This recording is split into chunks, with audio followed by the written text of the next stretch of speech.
The scanner crackled with static before the words that would change everything pierced the air. Blake Mitchell's hands froze over a mountain of greasy plates in the back of the diner. 9-year-old Zara clutched her mother's silver watch in the corner booth, the last precious reminder of the construction accident that claimed her life 2 months ago. Outside, chaos erupted on Main Street as shoppers fled like startled deer. The scanner spoke again with cold authority. "Officer down. Officer Coleman is hit. Multiple shooters at First National Bank." Blake's body went rigid, every muscle remembering skills he'd hoped never to use again. Through the diner window, he could see Coleman's patrol car sitting empty, its door hanging open like a broken wing. The same officer who'd spent months trying to destroy their new life was now bleeding out behind a teller counter, and Blake was the only person with the training to save him. Welcome to my channel, where I share real stories with unexpected twists. If you like what you hear, please hit subscribe and give me a thumbs up. It really means a lot to me. Now, let's begin this story. 6 months earlier, Millbrook, Ohio had seemed like the perfect place to disappear. Population 12,000, more churches than traffic lights, and the kind of small-town anonymity that Blake Mitchell desperately needed. Fresh out of state prison after 4 years for aggravated assault, he was just another face trying to start over in a town where everybody knew everybody else's business. The irony wasn't lost on him. He'd been a bodyguard in Detroit, using his military training to protect innocent families from dangerous people. One split-second decision to put a stalker in the hospital had changed everything. The courts called it aggravated assault. Blake called it protecting a 7-year-old girl and her mother from a man who'd been sending death threats for months. The distinction hadn't mattered to the judge. Now he scrubbed dishes at Rosa's diner for $8 an hour under the table, living in room 12 at the Sunset Inn with Zara and a suitcase full of regrets. The motel room smelled like industrial disinfectant and broken dreams, but it was clean and safe and all they could afford. Every morning, Zara would brush her dark hair in front of the mirror while Blake made her lunch for school. Every evening, they'd sit on one of the beds doing homework together while the local news played in the background. Zara was 9 years old, going on 30, with her mother's gentle eyes and her father's careful way of watching the world. She'd learned not to ask why kids at Jefferson Elementary stared when she told them she lived at the Sunset Inn. Most importantly, she'd learned that her father would rather swallow broken glass than let her see him break. The first encounter with Officer Ryan Coleman had happened 3 days after Sarah's funeral. Blake was walking Zara home from school when the patrol car pulled. Dead, the god of rebirth, Ennead, whose very presence had caused tremors across the galaxy. Yet the Eldar were not unified. The Inari, followers of Ennead, stood at the heart of this turmoil. They were a promise of the future, but their very existence called into question the very foundations of their race's survival. They were no longer bound by the strictures of the ancient paths, no longer chained to the outdated ways of the craft worlds, the cabals, or the ruling councils. They had chosen death and rebirth, but now they had to decide what they would become once the rebirth was complete. The craft worlds themselves were divided. Some had embraced the teachings of Ivrain, seeing the possibility of a new future, a future that was unshackled from the mistakes of the past. Others, however, feared the very notion of Ennead, and with it, the dissolution of the old ways that had kept them intact. The ancient Asuryani were still a powerful force, and many of their warriors fought alongside the Inari, but the rift between them was growing. Yvraine stood on the bridge of the Crown of Tears, her gaze fixed on the stars ahead. The fleet of the Inari moved steadily through the void, not bound to any one craft world, but instead sailing toward a new future, a future where the fate of the Eldar was uncertain. She could feel the weight of the decisions that lay ahead. The time had come for the final reckoning. The Inari had gathered allies, but they had also made enemies. The galaxy was vast, and even in their victory over Slaanesh, there were still dangers lurking, dangers both external and internal.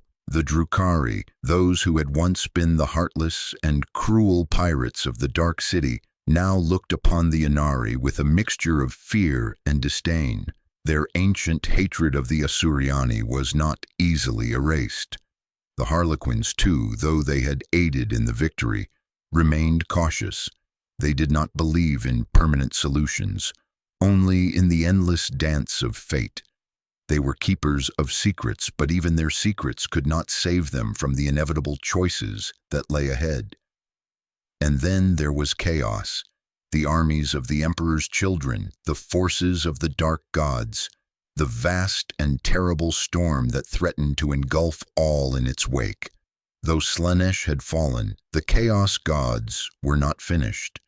And while the Inari had triumphed over one god, there were still others, just as hungry, just as destructive. They would not tolerate the rise of a new power, especially one that threatened to overshadow them. Yvraine's thoughts were interrupted by the soft chime of the ship's comms system. A voice echoed through the bridge, a voice that was as cold as the vacuum outside. "We have received a message from Ulthwé," said the voice of the fleet's commander. "A delegation has arrived." Ulthwé, the craft world of the seers, had always been a world of prophecy. Its far seers had glimpsed the rage building in his chest. Coleman turned with that same predatory smile, his hand resting casually on his service weapon. "Just doing some community outreach, making sure our children are safe from any undesirable influences." Mrs. Anderson looked deeply uncomfortable, her eyes darting between the two men. "Mr. Mitchell, Officer Coleman was expressing some concerns about Zara's living situation. He thinks perhaps social services should be involved." Blake's blood turned to ice. Social services meant losing Zara. Social services meant his daughter disappearing into the system while he fought a legal battle he couldn't afford to win. "My daughter hasn't done anything wrong," Blake said, his voice tight with controlled anger. Coleman stepped closer, close enough that Blake could smell the stale coffee on his breath and see the broken capillaries in his eyes that spoke of too many nights with a bottle. "No, but you have. 4 years' worth of wrong. What guarantee do any of us have that you won't snap again?" The other parents in the hallway had stopped their conversations to stare. Zara had shrunk deeper into her seat, her face burning with shame she shouldn't have had to carry. Blake felt the familiar rage building in his chest, the same white-hot fury that had landed him in prison in the first place. But instead of exploding, something else took over. The calm, professional assessment mode he'd learned during his years as a bodyguard. He looked at Coleman with new eyes, seeing past the uniform to the broken man underneath. The slight tremor in his hands, the smell of alcohol despite it being barely past noon, the desperate need to feel powerful. "You've been drinking," Blake observed quietly, his voice pitched low so only Coleman could hear. Coleman's face flushed red with anger and embarrassment. "You don't know anything about me." "I know you're hurting," Blake said, stepping closer. I know you think having power over someone like me makes the pain go away. Whatever's eating at you, drinking problem, marriage trouble, feeling like your life didn't turn out the way you planned, taking it out on my kid isn't going to fix it." For a long moment, they stood there in the school hallway, two broken men, recognizing something familiar in each other's eyes. Then Coleman's mask snapped back into place, harder than before. "Stay away from me," Coleman said, his voice cold and final. "Stay away from my town.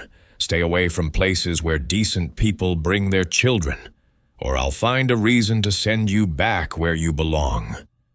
Blake had nodded once, understanding that the conversation was over, then gathered Zara and walked away, feeling Coleman's eyes burning holes in his back. That night, Zara had been quiet during the walk back to the motel. "Daddy," she'd finally said when they were safely inside room 12, "why does Officer Coleman hate us so much?" Blake had knelt down to her level, taking her face in his hands. "He doesn't hate us, baby girl. He's just scared. Sometimes when people are scared and hurting, they do mean things because it makes them feel better for a little while." The worst incident had happened 3 weeks later at Murphy's hardware store. Blake had been buying supplies to fix a leaky faucet when Coleman walked in, off duty, but still wearing his uniform like armor. "Well, if it isn't Blake Mitchell," Coleman announced loud enough for everyone to hear. "Shopping for tools, I see. Hope you're not planning anything you shouldn't with those." The other customers turned to stare, their faces reflecting suspicion and fear. Coleman continued, addressing them like old friends. "This here's Blake Mitchell, just got out of prison for beating a man half to death. Lives over at the Sunset Inn with his little girl.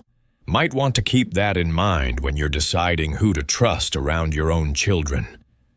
Blake had paid for his supplies and left without another word. But the damage was done.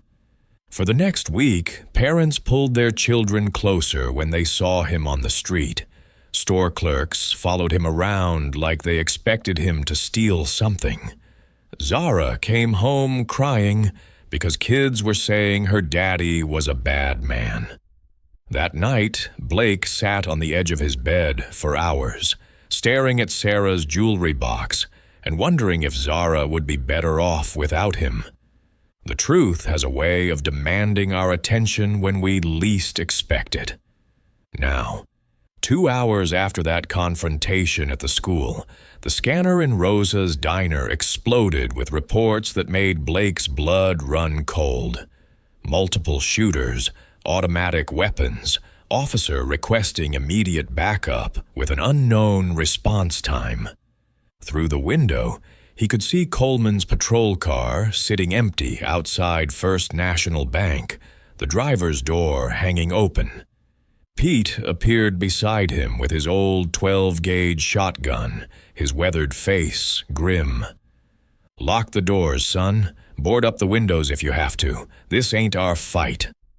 But Blake was already moving, his military training kicking in as he assessed angles, cover positions, probable shooter locations. 2 suspects based on the weapon reports, young and inexperienced based on their spray and pray firing pattern. Coleman had gone in alone, probably trying to be a hero instead of waiting for backup. "Daddy, no."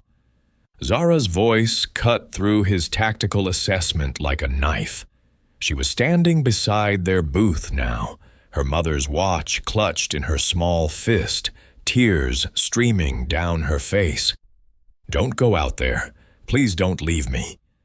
Blake knelt down to her level, taking her face in his hands, the way he had so many times before. "Listen to me, baby girl. Remember what Mommy always used to say about doing the right thing?" Zara nodded, her lip trembling. "Even when it's scary." Especially when it's scary, Blake said, his throat tight with emotion. But what if you don't come back? The question nearly broke him. Blake pulled Zara close, breathing, in the scent of her strawberry shampoo, memorizing the feel of her small arms around his neck. Then you remember that your daddy died trying to save someone.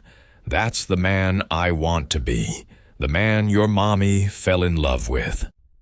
The street outside was a war zone.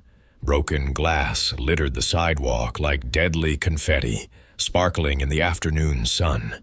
The acrid smell of gunpowder hung in the air, making Blake's eyes water. He moved tactically, using parked cars and doorways for cover, his body remembering skills he'd hoped never to use again.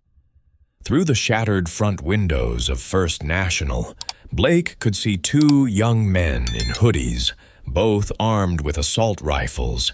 They clearly didn't know how to use properly. They looked terrified, which made them infinitely more dangerous than professionals would have been. The younger gunman was pacing back and forth like a caged animal. "This is so messed up, Marcus. This wasn't supposed to happen like this." Behind the teller counter, Blake caught a glimpse of Coleman's uniform, a dark stain spreading across the shoulder. Still alive, but not for long without medical attention. Blake burst through the bank's side entrance with his hands clearly visible, moving slowly and deliberately. "Easy, I'm not armed." Both young men spun toward him, their weapons wavering between him and Coleman. They were just kids, maybe 19 or 20, scared out of their minds and in way over their heads. "Who are you?" Marcus demanded, his voice cracking with fear. "Name's Blake. I'm not a cop, not security, just someone who doesn't want to see anyone else get hurt today." "Get down or we'll shoot you too," the other one said, his rifle shaking so badly that an accidental discharge seemed inevitable. "I can see you're scared," Blake continued, taking another small step forward. "I can see you're hurt." He'd noticed blood on the second boy's arm, probably from flying glass. "Let me help you. Let me help all of us get out of this without anyone dying." From behind the counter came a weak voice Blake barely recognized. "Blake? Why?" Coleman was looking at him with confusion and disbelief, blood loss making him pale and shaky. "Because it's the right thing to do," Blake said simply. He turned back to the young gunman. "You boys have families, people who love you, people who are probably worried sick right now." Marcus's gun lowered slightly, tears streaming down his face. "My mom's going to kill me when she finds out." "She's going to be worried sick," Blake said, taking another careful step closer. "Let's get you home to her before this gets any worse." The other boy was more volatile, his hands shaking dangerously. "We just needed money. My mom's got cancer and we can't afford the treatments, and the insurance won't pay." Blake's heart clenched with recognition. He reached slowly into his pocket and pulled out a photo of Zara. "This is my daughter. She's 9 years old. She already lost her mother. I don't want her to lose me too, and I don't want your mothers to lose you." He held the photo where both could see it. Those sirens getting closer? They're not sending patrol cars anymore. They're sending guys with better training and bigger guns who shoot first and ask questions later. The color drained from Marcus's face. "We're going to prison forever." Blake shook his head. "Maybe, but alive. Your families can visit you in prison. They can write letters. They can be there when you get out. They can't visit you in a cemetery." Blake moved closer to Coleman, ignoring the weapons still trained on him. The officer was in bad shape, his breathing shallow, his skin clammy with shock. Blake pressed his hands against Coleman's wound, using his shirt to create a makeshift bandage. "Why?" Coleman whispered again. "After everything I did to you, why are you helping me?" Blake met his gaze steadily. "Because underneath all that anger, you're someone's family too. This isn't about you and me anymore. This is about doing what's right." Coleman's hand gripped Blake's arm weakly. "I was wrong about you. So wrong."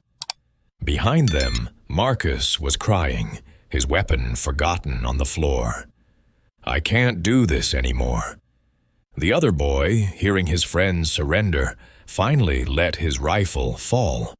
Both collapsed beside each other, crying like the children they really were. The paramedics found them 10 minutes later, two frightened young men in handcuffs, one wounded officer getting desperately needed medical attention, and an ex-con with blood on his hands who just saved the life of the man who'd made his life hell. Rock bottom becomes the foundation on which we rebuild. 6 months later, Millbrook looked different to Blake, though he wasn't sure if the town had changed or just his perspective on it.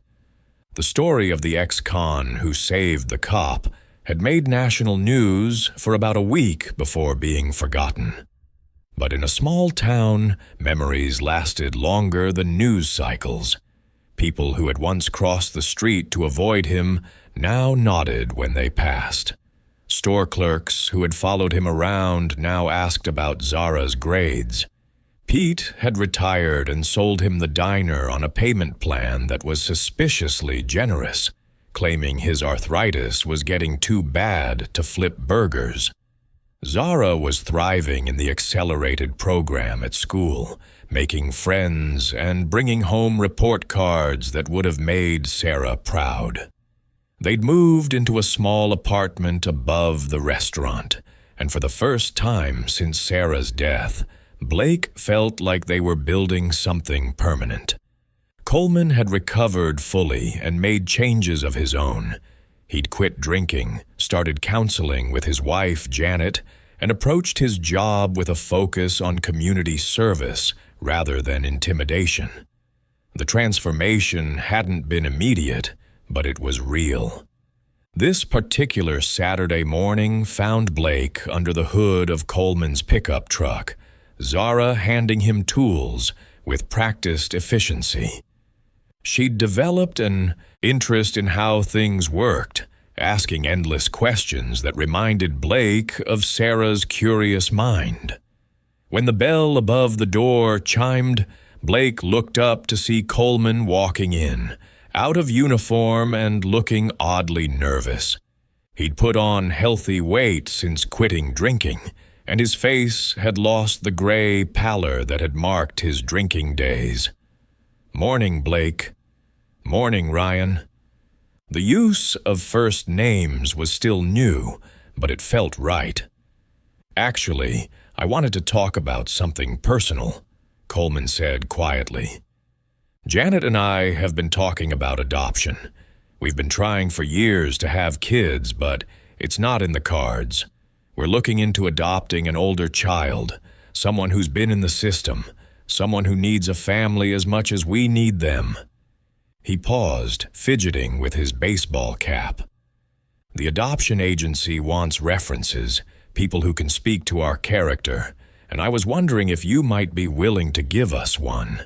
I know how that sounds coming from me." Blake was quiet for a long moment. 6 months ago, he would have laughed in Coleman's face. But people changed. He was living proof of that. "You sure you want a reference from an ex-con?" Coleman met his eyes steadily. "I want a reference from Blake Mitchell, the man who risked everything to save a stranger who treated him like garbage, the man who saw 2 scared kids and chose compassion over judgment." Zara looked up from the toolbox. "Daddy's the best daddy in the whole world." Coleman smiled, and for the first time since Blake had known him, it reached his eyes. I can see that, sweetheart. That's exactly why I'm asking him for advice. Blake set down his wrench and really looked at Coleman, seeing the man underneath the uniform. Being a parent means showing up every single day, even when it's hard, especially when it's hard. It means putting someone else's needs before your own. Always. Like that day at the bank? Coleman asked softly. Blake shook his head. Like every day since then. The bank was just one moment. Parenting is about all the moments in between. The homework help and bedtime stories and scraped knees and the 1,000 tiny decisions that shape who your child becomes.